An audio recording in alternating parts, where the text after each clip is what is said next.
Hello, my friends. My name is Darren Gerdes. I'm just a professor who's trying to give you context in the war in Ukraine so that you can understand what's going on. Over the weekend, something very strange happened. Putin and Lukashenko got together, and that's not strange. They get together periodically. But at the time they were talking about how Wagner wants to invade Poland and things like that. And it's like, what? Why would they be talking about that? Okay, well, I'm going to give you some context, and I'm going to have Konstantin and Vlad Vexler kind of explain what's going on, and they do a good job at giving some insight into it, but I have to set the table first. So here's the first thing I want to show you. This is Operator Starsky talking about what's happened recently. Belarus, Alexander Lukashenko. During the meeting, they discussed the upcoming war crimes. And among other things, Lukashenko expressed his concern regarding the Polish troops being relocated closer to the Belarusian border. О переброске вооруженных сил Польши к границам союзного государства, о чем вы говорили. Мы видим, готовится почва. Допустим, одна из бригад место свое нашла в 40 километрах от Бреста. According to Lukashenko, it sounded like threat, but of course, what he said next probably shouldn't sound like threat to the Polish people at all. Нас начали напрягать вагнеровцы. Просятся на Запад, разрешите нам. Я говорю, вам зачем на Запад туда? Ну, и втихую мы же контролируем, что происходит. Ну, сходим на экскурсию в Варшаву и Жешув. Okay, this is some nonsense here, and I'm going to show you more of that clip in just a little bit, but Lukashenko, why are they talking? Why is Putin and Lukashenko talking about this? Like, this is the thing. Now, it was all scripted. You could see, and I'll show you, he's got his note card out trying to talk about the things intelligently, but before we get to that, let's look at this. So this is how it's covered in RT. Alexander Lukashenko have held a meeting in the Konstantinovsky Palace near St. Petersburg. Let's cross live now to RT correspondent Donald Coulter to get more on the talks between those two leaders. Donald, what was the main focus of those talks between Putin and Lukashenko? Hi there, Peter. Well, it looks like the talks went quite well. Of course, all talks go well when you script it for the camera. Of course, the subject of the Ukraine conflict was one of the big topics of discussions as well, and the Belarusian president said that the Wagner private military company actually began to concern him because they were making suggestions of having some sort of military offensive on Poland. Okay, so they're talking about that for a reason, and we're going to talk about why, but let's actually hear from the horse's mouth rather than filtered from second or third hand. Now, I sped up the interpreter so you can hear it because it's just this like long pauses, but here we go. And yes, it's more than that. By the way, look at Lukashenko with his note cards, right? He's going to be speaking from his script as if nobody's going to notice. Now, yesterday shows that the war is actually being fought against the entire NATO. We know that there are many mercenaries fighting on the Ukrainian side, and they are already engaging strategic reserves to fight for them. So this mindless policy of throwing unprepared, untrained people and mercenaries into the meat grinder, this will not lead to anything good. Major talking points: the meat grinder. We're fighting NATO, and so on and so forth. Because it failed. Indeed, it has failed. Counteroffensive failed. But what next? Like you mentioned recently, they're trying to get Poland involved as well. They are getting mercenaries involved. I know that Polish forces have been drawn closer to the borders of the Union state. In fact, there has been one Polish brigade only 40 kilometers away from Brest, of the town, and 100 kilometers away from Grodno. There's been a division deployed there as well. I know that the Poles are setting up camps to help Ukrainians repair the Leopard tanks, and I know that Western equipment is being sent to Poland and then sent to Ukraine. So there's one thing I'd like you to draw your attention to. You spoke about that at the Security Council. He's just bad at this, taking his notes and turning that into something that he's going to turn into a talking point, but it'll be spread in the RT and TASS and Pravda in the next couple of days. Well, Poland is trying to help Ukraine get into NATO step by step. So Western Ukraine and Western Belarus, well, rather Poland, they're trying to grab a part of Ukraine, the western part of Ukraine, and place it under NATO control. So they want to divide Ukraine and make Western Ukraine part of Poland. So this is... No, they don't. They have... None of that is happening. None of this is true. And that if you read enough RT, you see that this comes up as a perennial issue. Every so often, they'll say this. Medvedev will say this, or somebody else will say this, but for whatever reason, they want to talk about this. Now, why do they want to talk about this right now? Now, see, that's the interesting thing. Why talk about Poland and saber rattle toward Poland unless you're trying to distract from something? And that's the key. Now, if you recall, a couple of days ago, I showed you this little clip of Ryan Macbeth talking about how Russian propaganda works. It goes from bots, the script, to the sophists. That's people that repeat the script. Russian propaganda has three phases: seeding, where the information is spread; harvesting, where Russia sees what sticks and what people kind of get interested in; and then amplification, where they intensify the message using bots and sophists. And by the way, a bot is an inauthentic account. It doesn't necessarily mean it's an electronically managed account. This account might be managed by several actual people who are being paid to spread disinformation. This is where the disinformation tends to come from. A sophist is an authentic account that is responsible for amplification, either knowingly or unknowingly.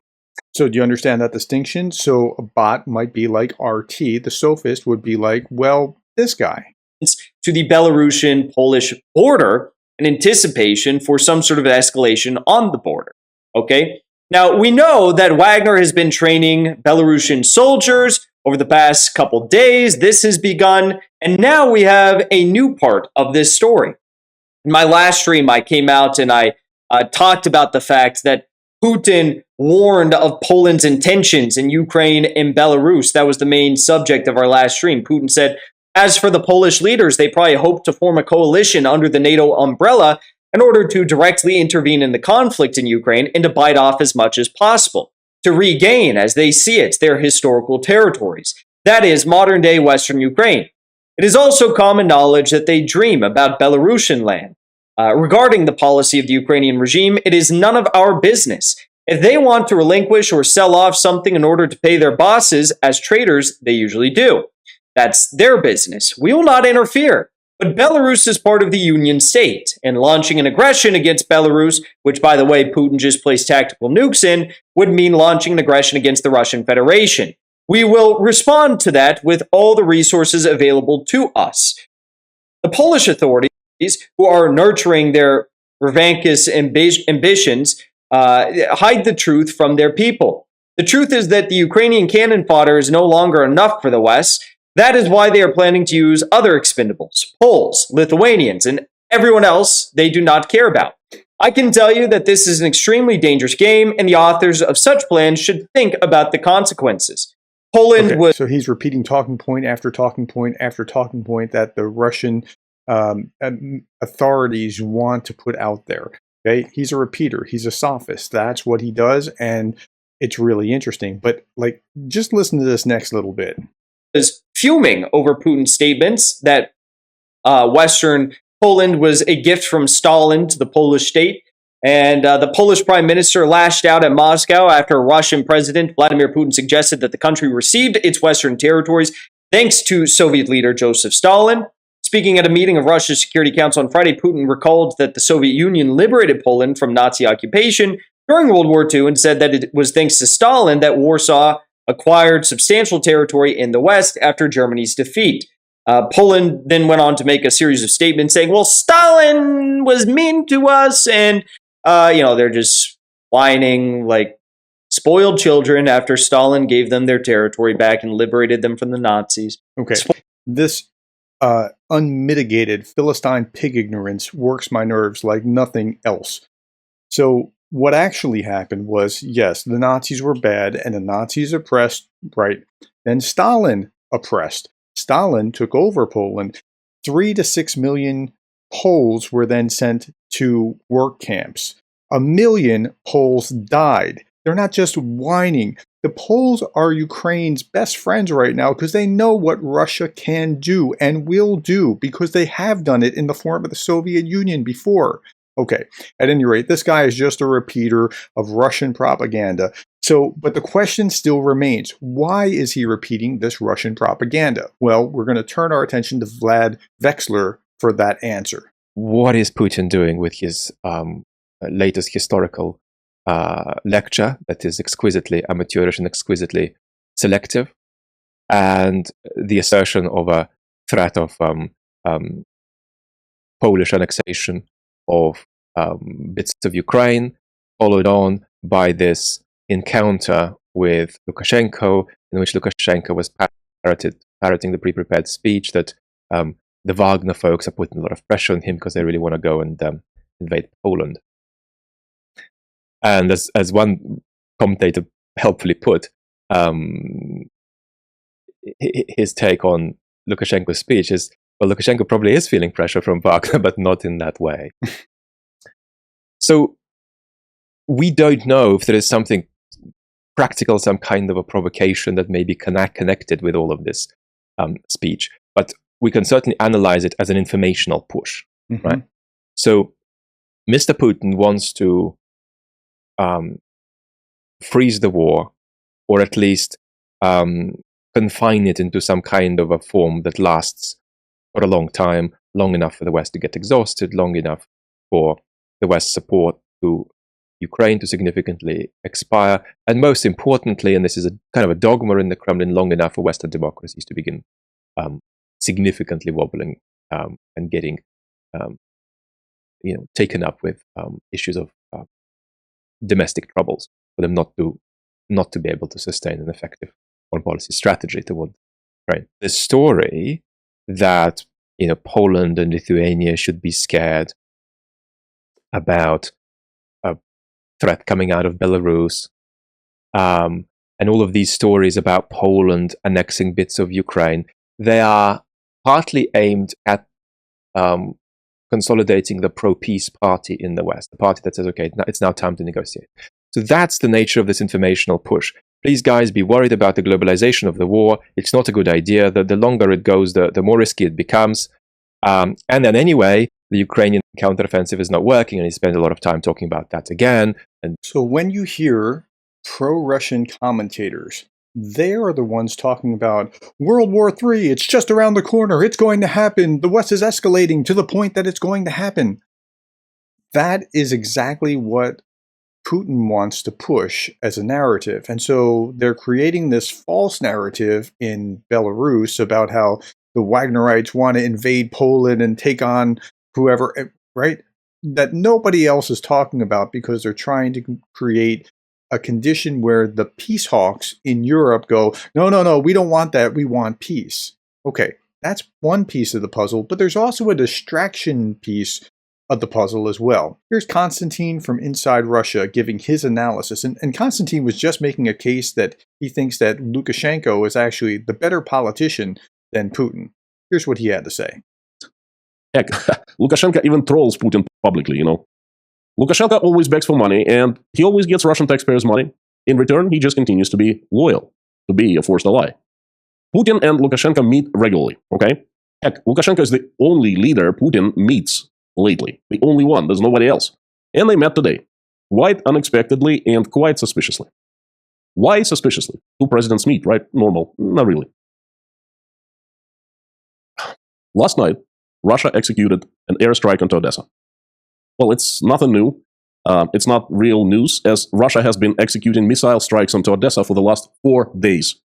4 days in a row. Russian propaganda was proud of the Russian missile strikes onto Odessa. And they were bragging about the strikes openly, on TV, 50 times a day, every single day, on all channels, all major propaganda people. They called the strikes vengeance for the Crimean Bridge attack. Now, there were 150 some odd strikes over those few days. 150 some odd strikes as vengeance for the Kerch Bridge attacks. 4 days in a row, destroying different buildings, apartment blocks, calling it the vengeance. And last night, a Russian missile hit and destroyed Svato-Preobrazhensky Cathedral, Odessa's biggest and most important Russian Eastern Orthodox church. Now, Svato-Preobrazhensky Cathedral is the largest Russian Orthodox church in Odessa. And Odessa is a big city. It's 1 million people city. It belongs to the Ukrainian Orthodox Church of the Moscow Patriarchate. Basically, it belongs to Russian Eastern Orthodox Church, folks. And in 2010, it was consecrated by Patriarch Kirill of Moscow and all Russia. He blessed it. 2010. In 2010, Kirill blesses and consecrates it, right?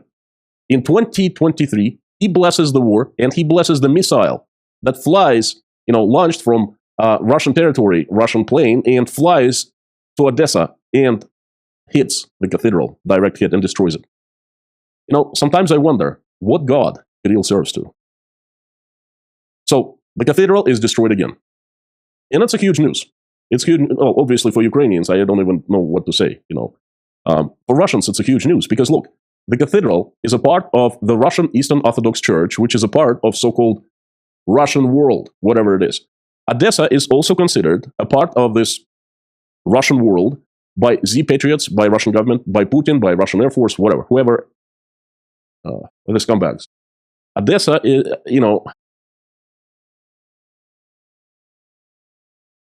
I was going to say Odessa is mostly Russian speaking, but now I guess I should say Odessa was mostly Russian speaking because I just imagine that most locals, they switch into Ukrainians. I mean, why would they speak Russian after that? Russia stole the language from them, So most locals, again, I said were the holders of the Russian culture. I don't think they're holders anymore. They're trying to get rid of it, shake it off. But Russia, according to Russian patriots, Z patriots, and Russian government, just put a huge blow to the very heart of so-called Russian world in Ukraine. Destroyed Svato-Preobrazhensky Cathedral. Okay, for Russians, it's huge because I assume that most would say, "Wait a second, what the fudge is going on? We need an explanation. Why did you destroy the cathedral? It's our cathedral. It belongs to. It's part of a Moscow Patriarchate." Those who shut out Russian world propaganda has been making them ecstatic. Vengeance strikes on Odessa for the last 4 days. That's all they have been hearing. Vengeance strikes. Oh yes, vengeance strikes. And now the cathedral is destroyed. Oh. So he's making a good point. And so if Russia needs to distract, whether on this small level or whether on the large level that Vlad was talking about, Russia needs to distract. Nothing to see over here. Let's talk about this over here. Belarus is the Wagnerites are going to invade Poland. So I think there's nothing to see there with anything. There's no worry, at least in the near term, of Wagner or Belarus or Russia invading Poland from Belarusian territory. It's a big distraction, one to amp up the sophists who will repeat it so that the other side will hear it, and then hopefully they'll undermine a little bit, and the peaceniks in Europe will be saying, well, we don't want that to happen. This is getting too close to World War III. But I think that's what's happening. And I'm not the only one, but you've heard it from Vlad, you've heard it from Konstantin. This is all smoke and mirrors. Now, what's not smoke and mirrors is the 150 some odd missiles that have gone into Odessa to literally terrorize the people of Odessa, hitting apartment complexes, grain stores, port facilities, and a church that is actually in the historical registry of the UN. So that's what the Russians are doing while they have claimed terrorism for striking the Kerch Bridge. Okay. I hope that helps you provide some context of why Putin said what he said, what's going on with Poland and Belarus, and it helps you see things a little bit more clearly. Thank you for the likes, for the subscribes, for sharing this, for ringing the bell when you subscribe, for the coffees. Thank you for being the kind of person that cares about Ukraine. I'll be back tomorrow. I hope you will be too.